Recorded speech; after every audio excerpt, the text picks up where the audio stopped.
Cracking gang. Like nearly pulled over my car to say this, but actually planned it a little bit so it's more tangible. So it is the same thing. Why your diet doesn't work and why kids don't listen. The brain does not process not very well or un. So if I say to you right now, chocolate. Now all you can think about is chocolate, right? You don't go, let's think of other things that aren't chocolate. When I say unchocolate, you just go chocolate. The brain doesn't respond well to that.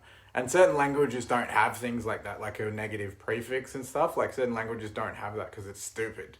And let's face it, English is a stupid language. It's a romance language. It's meant to be flowery like French, you know? It's based on languages like that, Latin and stuff, right? So the brain doesn't process not very well. The amount of people I've encountered over the years whose diet plan was like, I'm just not going to have chips, chocolate, or wine anymore, like stuff like that. And it's like, they're your favorite things. So your plan is to deprive yourself of your favorite things. That's the plan. No wonder this is not working, right? Because when we try not to, or when we label something as bad, particularly, it creates like a polarity that makes it more rewarding. So if you willpower your way through not eating chocolate for 4 days, on that 5th day when you crack, it is ever the sweeter. It's just like, oh, so much effort looking forward to this thing, right? So the polarity of not, it makes it more valuable, right? So, you know the saying, a rolling stone gathers no moss. If you're moving around, nothing sticks to you. I want to weigh that against the watch kettle never boils. Okay, so a rolling stone gathers no moss. A watch kettle never boils. Being patient is hard. When you're staring at the kettle, like, come on, motherfucker. It's painful, right? It hurts. It will boil eventually, but like just focusing on it. What we focus on, we give energy to. Okay, so if you're trying not to eat chocolate, or if you tell a kid not to don't touch me, it's just like, the kid's just like they can't help it. They're just not thinking of anything else. But if you go like, here you go, and put something in their hand, they'll forget that they were like enjoying annoying you, right? They'll just go, because they're children. They're just like, okay.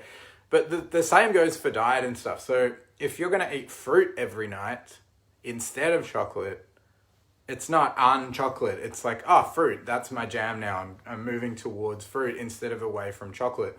Because away from chocolate just magnetizes you to the chocolate, right? So I'm not a parent as well. So if any parents are watching this and you're like, you don't know what it's like yeah, I know. And sometimes it's a teachable moment and sometimes it's not. Sometimes you're locked in a battle of wills with a child because neither of you have had a win that day. Significance, solar plexus. If neither of you have had a win, you're going to try to get it from each other. And if they're stone tired and they don't want to go to bed, it's because they want to fight you, yeah? And it's like, do you want to fight them? Because you're giving them what they want. That's the thing, right?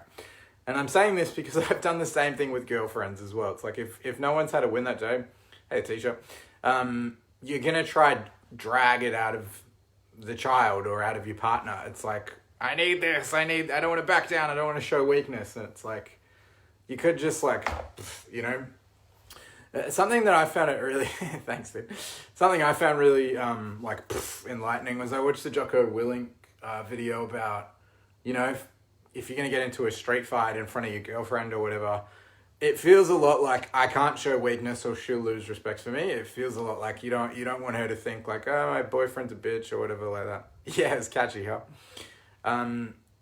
But he goes, yeah, your girlfriend doesn't want to see you get beaten up or go to jail or like get into some bullshit with some dickhead at a bar. Like, your girlfriend wants you to go, I'm going to be the bigger person here, right? And we're projecting that self-respect onto the partner. Like, I can't show weakness in front of her. It's like, you just don't want to show weakness. It's got nothing to do with her. She doesn't want you to be a dickhead, all right?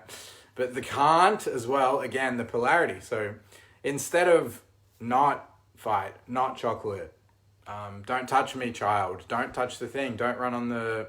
Yeah, true. Don't run on the road. And then they're just like staring at the road going, but I want to chase the horse. Like they can't think of anything else. It's like, we need to replace things with something else. We need to go, yes, here you go. Here you go. Tish, you don't want to see what I will do to people. You don't want to see that, okay? It's illegal. If I stand in court and go, yeah, I'm a martial arts teacher, they'll go, you should know better. You don't want to see what I would do. Anyway, yeah, and I was talking to a student about that, like, you might kill them, you know what I mean? Like, you might hit them in exactly the right spot and and they're dead, and like, what did you gain? Nothing. It's just in the moment, they're like, I dare you. You were like, I agree. You know, it's like you actually lost. You gave in, you know. Anyway, polarity. So, brain doesn't recognize not.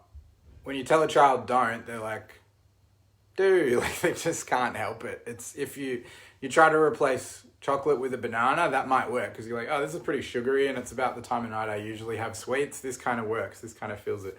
If the kid's like touching you in the face, you're like, stop touching me. And they're like, but it's fun. Like, they can't help it. And if they try not to, it makes them want it more.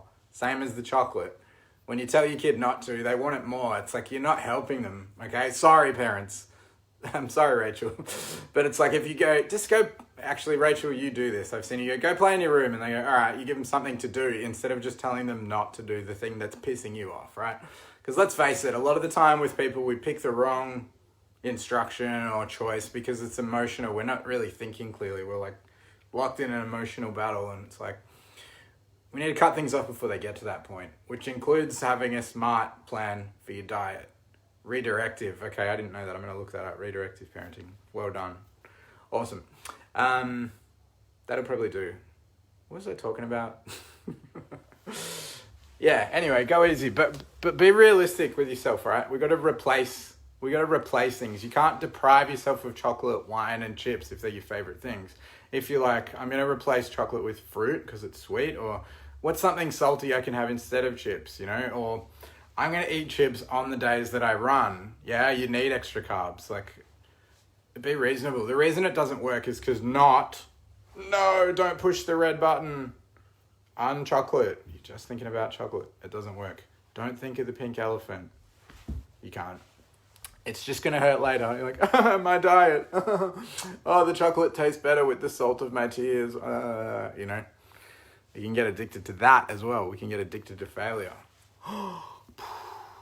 Bye.